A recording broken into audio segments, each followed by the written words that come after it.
Hello, today we're going to explore Emergent's virtual minutebook software as well as the rich features that are included in the program. Before we begin, I just want to recognize that all the functionality we're going to review today is not limited to minutebooks, but it also applies to documents you wish to share with your clients across a wide variety of practice areas. As a bit of background, Emergent pioneered the concept of virtual minutebooks when the software was released in 1999.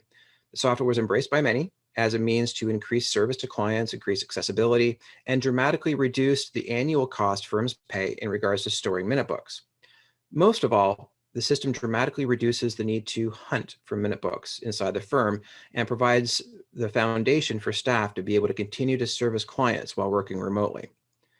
The system also includes the ability to automatically create closing books or virtual minutebooks, and I'll get into that and show you guys that a little bit later on. The system also includes a recent addition, which is the integration with DocuSign, which includes the ability for users to send documents for electronic signature, including the automated follow-ups needed to obtain those signatures and the automated insertion of signed documents into the Matters Minutebook. So let's step through the creation of a virtual minutebook itself and the sharing of documents. So to begin with, I'm going to start here at the home page itself, which you can see is branded as Trust and Able. Every firm has your own, and I'm going to log in as an internal staff person where I can see the ability to create a matter that I can share documents within for a variety of different practice areas. Being that we're talking about virtual minutebooks, I'm going to pick corporate records, and I'm just going to go ahead and I'm going to create a file. So for today's purposes, the file that we're going to create is Abbott's Amazing Assorted Candies Limited. I'm just going to give it a file number and a matter number rather, and a client number, and then a home jurisdiction, which I'm just going to simply say is being Ontario, given that that's where I currently am. We have an ability within the system to be able to identify timekeepers or responsible lawyers, paralegals, clerks, and client contacts. They are not a requirement, but they are something that you would be able to provide to give firms or to give your clients a bit more of a snapshot as to who it is that they need to be dealing with. As it's not a requirement, I'm just going to click Save and just move into the document portion to the system where we can actually go ahead and add a new document that we want to share. So before we get into this, what we're going to be building right now is Abbott's Amazing Assorted Candies, and assuming, of course, that Abbott was an existing minutebook. So what we've already done up to this point is we've scanned each individual document within the minutebook itself as an individual PDF, and I just have them saved locally here on my computer. So I'm going to sort of go there and grab those. So I'm just going to grab a few of them. So I have sort of my bylaws, I've got a share register, an officer's register, and I'm just going to grab in a corporate summary as well. So simply because those were signed documents, I'm going to again, and scans, we're simply going to go through the process of adding those where we give it a description, so such as a corporate information sheet, and then tell the system where in the minutebook these particular documents reside. So this being bylaw number 2 is going to reside in the bylaws tab. This one here is bylaws number 1, which of course will reside in also in the bylaws tab here as well. We have a shareholders register. I'm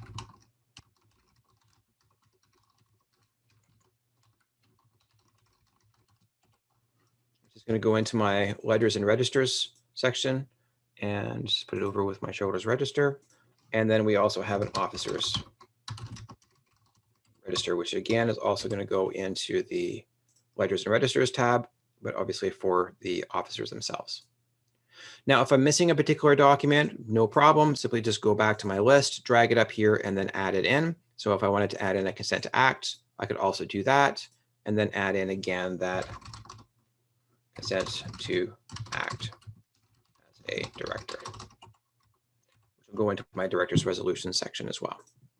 When we move to the next step, we are prompted as to whether we want to send these documents for electronic signature, and this is the DocuSign integration that we were talking about a little bit earlier. Given that these are documents that have already been signed, I'm going to say no to this process because they don't need signatures. They already have them. We are prompted to provide an effective date where we can, of course, use the calendar option there and sort of scroll back to the appropriate date of the effective date of that particular document. And again, or again, use sort of forward or backward dates depending on the individual document and identify the effective date. For today's purposes, I'm just going to leave the effective date as being today, and then we simply click submit. So by doing so, those documents that we had scanned that were on our computers are now up in the cloud up and related to this particular virtual minute book itself. And we can see in our table of contents here, the listing of the individual documents. If we've made a mistake, we can make an edit to that, or of course we can go ahead and we can remove it as well. So that is great. You just continue to do that, bring up the existing documents that have already been scanned, drag them up there to build out the existing minute book itself. Once you've done that, all we then need to do is go into client access and go into user access, identify our client. If our client doesn't already exist, we simply click add new user there. And when we're looking at the access rights for our particular client, we can see on the left-hand side here, the restricted files, the files that this particular client does not have access to. And on the right-hand side, the listing of files that the client does have access to. So it becomes a simple matter of finding our matter that we were looking for, that we want to provide access to, which is in this case, Abbott's. And we can just move them over to the accessible section as well. Now, if we were dealing with an auditor or an accountant or a shareholder or somebody who needs access to only a few specific documents, we would go through the same process, but we do this on a document by document basis, again, providing that particular person with only access to those documents to which they're specifically granted access to it.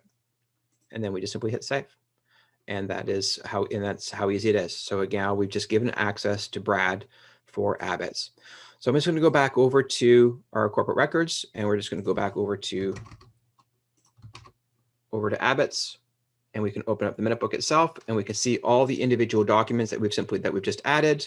We can click on our corporate summary, and we can see that individual document there. Scroll through the variety of different pages, and again, or download those individual documents. If we are viewing this information from not necessarily on a computer or with a big screen, but rather on an iPhone or an Android device, then we might want to go to a single page view where we sort of see this information a little bit bigger.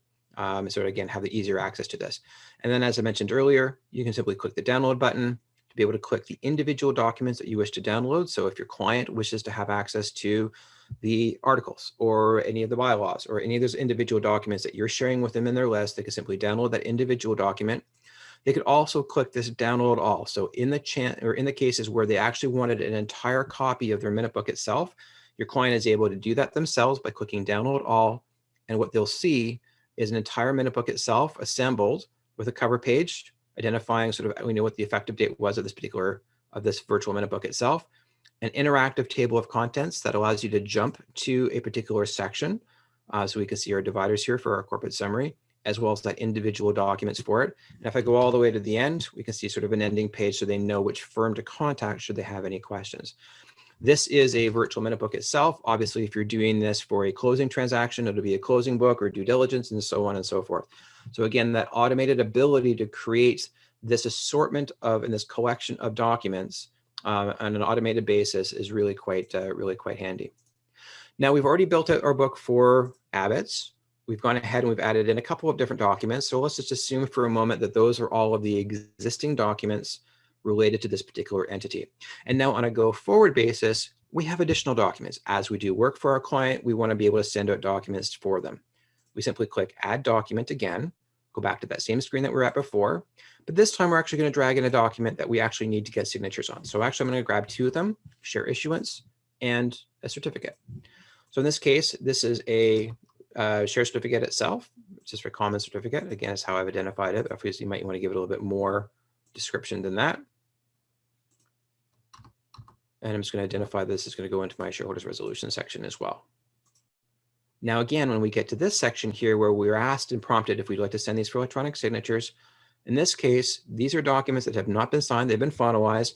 Instead of sending them out by courier or by Canada Post or by email, which you can still do if you wish to and go through the regular process. Instead, what we're going to do today is actually sort of say, yes, we actually want to send these for electronic signature using the platform as opposed to using Canada Post or email or some of those other less secure options. When it comes to the effective date, again, you might be able to, again, sort of use the calendar to sort of define what that effective date is. But if the document doesn't come to effect until the date that it actually gets signed, we just check off this little box here, and then the system will update it automatically, the effective date, based on the date that the document actually gets signed. We are sending out the link to the signatories through email. So you do have an ability to sort of customize an email, subject and body to your individual clients. so that they're aware that these things are, any little more color that you wish to provide related to this particular collection of documents that you're sending out to them as well. We scroll through the listing of contacts that we already have in our system as well that we want to be sending these documents for signature, and then identifying what their signing requirements is, which might be to sign in person, needs to sign these individual documents, or maybe they're going to receive a copy, and so on.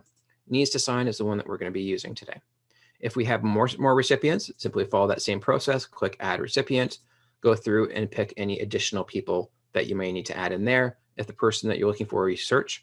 If the person you're looking for doesn't exist, simply click Add New Contact, and the system will create an access account for them and give them an invitation to have access to these individual documents themselves.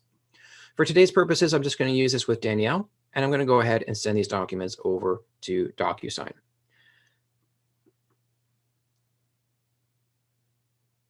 As we can see, DocuSign is opening up the system with the two documents that we sent over. So we can see our common certificate here, as well as our resolution. So simply at this point in time, we can see in the top left-hand corner, the individual recipients. In this case, this is Danielle.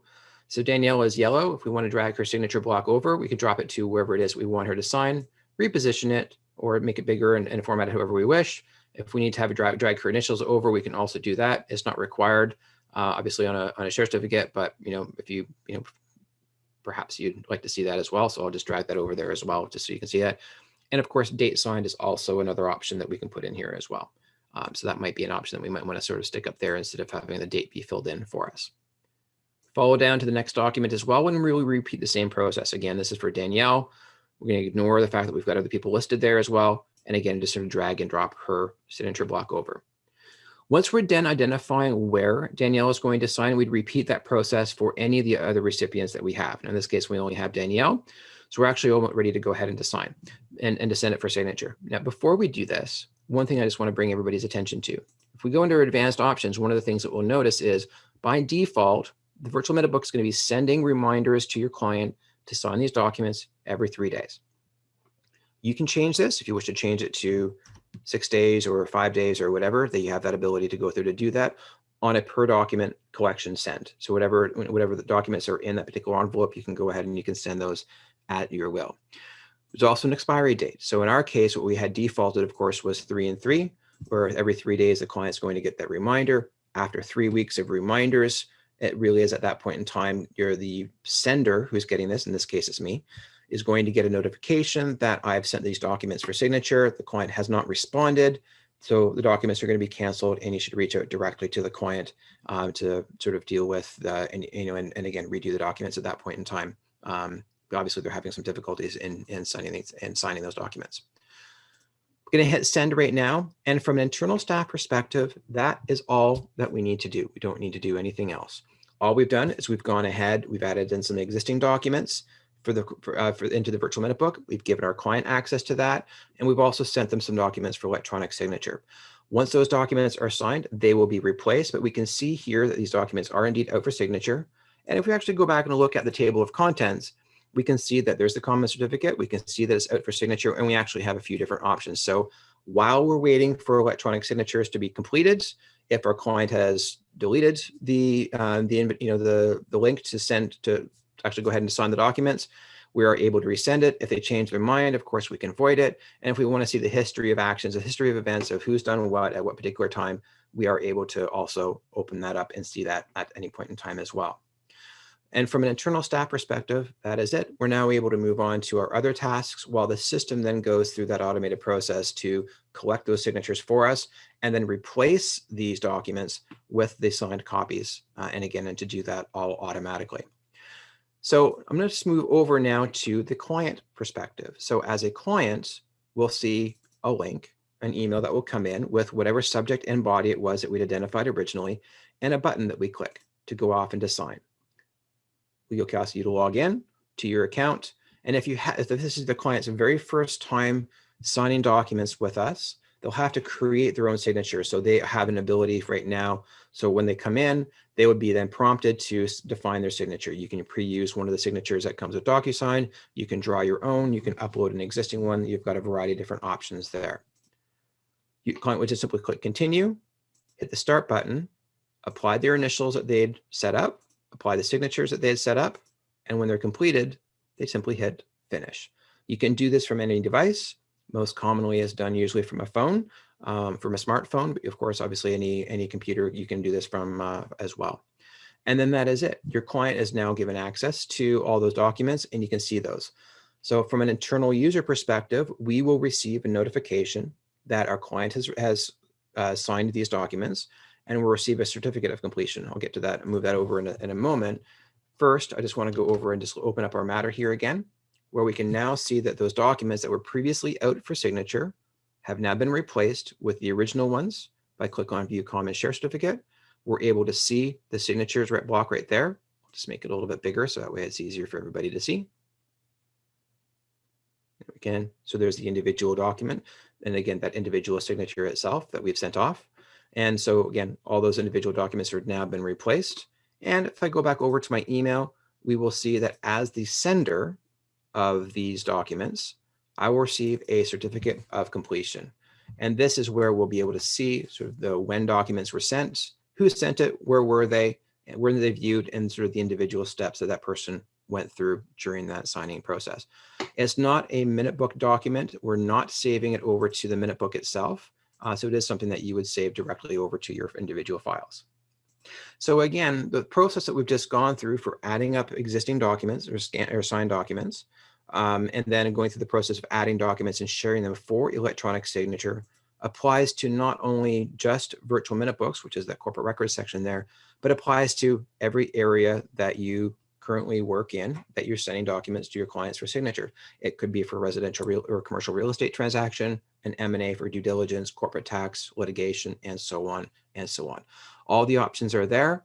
The system is priced out on a dispersible fee per file per year that gives your client access to an unlimited number of documents. There's an unlimited number of users, and that one-time fee includes that ability to send an unlimited number of documents for electronic signature should you choose to do so. And again, you'll be prompted with that fee in there.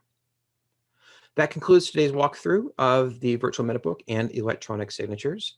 If anybody does have any questions, you can visit us at www.emergent.ca or contact us at 866-408-2833 for more information. Thank you.